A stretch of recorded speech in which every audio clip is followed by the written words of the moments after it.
three, go. One, two, three, go.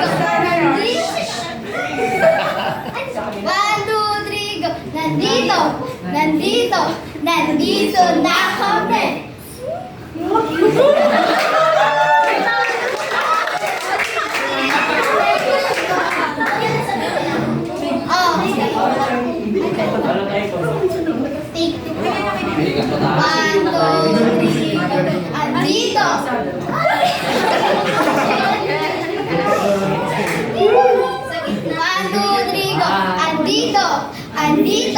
Andito na kami. We are faithfulness. Lalaban kami.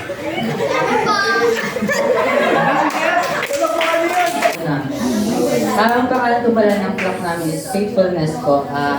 Sabi po sa team verse po natin na Ephesians chapter 2 verse 8 to 10 po na sobrang bait ng Diyos kaya niligtas niya kayo dahil sa faith nyo.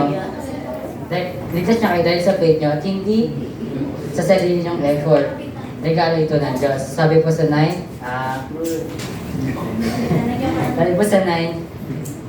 hindi yun resulta ng mga ginawa nyo para walang ipagmalaki ang kahit sino. Kung ano tayo ngayon, sa 10 po, kung ano tayo ngayon,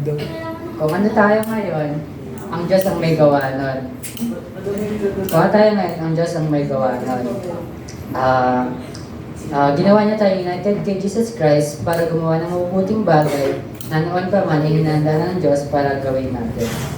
Dito po, sabi po dun sa verse na, yung faithfulness po natin, yung nagligtas po natin, yung faith po natin kay God, yung paniniwala po natin, hindi po yung mga mabubuting ginawa po natin.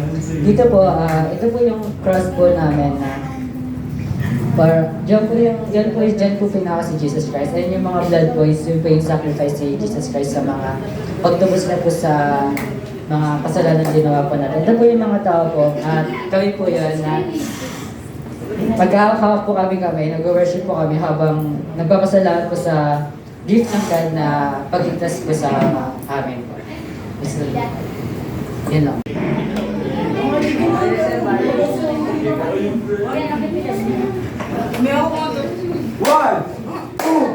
One, two, three, go! What is our gift? Eternal life. What is our gift? Eternal life. Who is our Savior? Jesus Christ. Who is our Savior? Jesus Christ. What will we do? Praising God. What will we do? Praising God. We are slave of righteousness. We are slave of Righteousness. So, together, we are one. Team Present. po, meaning, regalo po. And yung cross si kay Jesus Christ. May isa pa pong meaning yung present po, yung present na kasalukuyan, yung present ng regalo. So, dalawa po yung meaning niya. So, dahil po sa present kaya ito po yung napili namin, dahil sa present ng Panginoon, nandito tayo ngayon. Sa kasalukuyan po. So, yun po. Ano lang po yun, explanation lang po. So, ang meaning po ng peace, so, praising God, and yung R is righteousness. And yung E po, eternal life, and yung S is Savior. So, dahil po sa yung regalo po ng Panginoon is yung eternal life po na binigay ng Panginoon dahil sa kalooban po niya. So dito po, yung EN po wala po kasi yung dahil po sa present ng Panginoon, pinupuri po natin siya. Dahil po sa present ng Panginoon, naging slave po tayo ng kanyang righteousness. Dahil sa present ng Panginoon, meron tayong eternal life. Yung present ng Panginoon is our Savior, si Jesus Christ. Then, eto pong tinato na nagsisimbolize po ng cross, hanggang simula hanggang dulo, is na kay Jesus Christ po tayo. Kaya po, sakto nga po na nasa dulo po yung T, na together, we are one in Jesus Christ. So, yun po, yung present po ng Panginoon is eternal life na gift po ng Panginoon sa atin. Na kung sino man po yung maniwala sa Kanya, is meron po walang hanggang buhay. So, papurihan po natin ang Panginoon, maging kapag dinanggap po natin ng regalo ng Panginoon, magiging slave po tayo ng kanyang righteousness. And kapag tinanggap po natin ang Panginoon, meron po tayo eternal life. Dahil sa gift ng Panginoon, ang gift po ng Panginoon, yung Savior po natin ngayon ay si Jesus Christ. So yun po, we are together in one in Jesus Christ. Yun lamang po. Maraming po.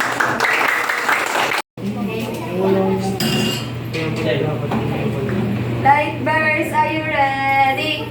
1, 2, 1, 2, 3, go! We are light bearers, light bearers. We are light bearers, light bearers. 1, 2, 1, 2, 3, go! Lumalaban, bumabawi kami.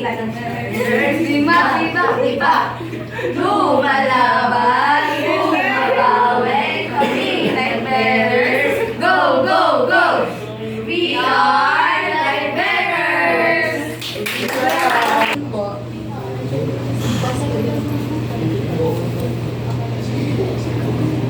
Yung team po natin na The Gift of Salvation, kine-carry na din po yung light of Jesus Christ sa atin po.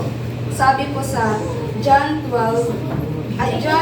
verse 12, muling nagsalita si Jesus sa mga tao, ako ang ilaw ng mundo, ang sumusunod sa akin ay hindi na mamumuhay sa kadiliman kung hindi magkakaroon ng ilaw na nagbibigay buhay.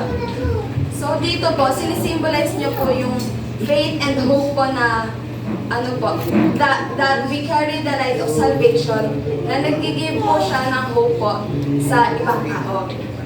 We are called light bearers, tayo po dito. Para po mag-share po ng God's love and truth sa mundo, dun po sa mga sa mga unbelievers. And we are the transformation from darkness to light. Showing how this salvation o yung paggalaw ng Panginoon sa atin, kung paano na bago ng Panginoon yung pananaw natin sa buhay. And in short po, we are light bearers who carry the light of Christ through the gift of salvation. 1, 2, 1, 2, 3, go! G-R-A-C-E, G-R-A-C-E. God's gift to you and me.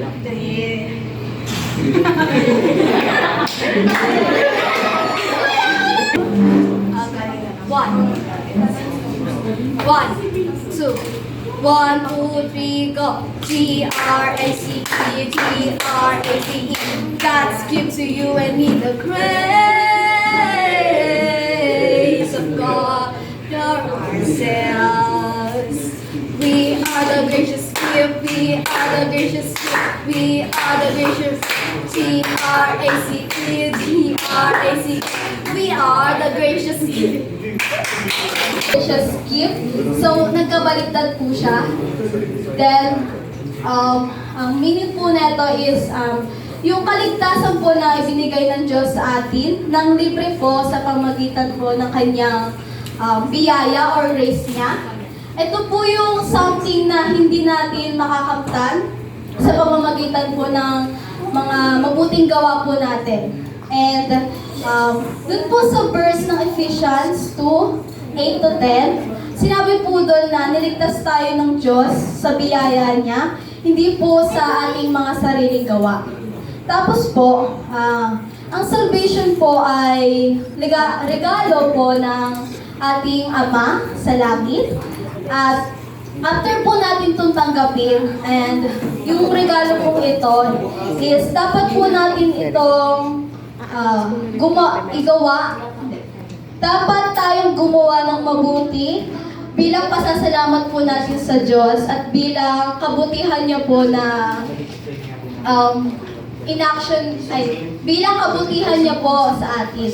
And yung sa ano naman po sa flag, yung kamay po dyan is nagsisymbols po ng grace niya and His goodness. And nagsisimbolize din po siya ng goodwill po ni Lord para sa atin. Dagdag information lang po, yung meaning po ng grace is goodwill. Yun po yung biyaya sa atin ng Diyos is goodwill natin. Parang dignidad lang po yung sa natin is hindi po siya nababawasan or nawawala. And yun lang po. We are the gracious King.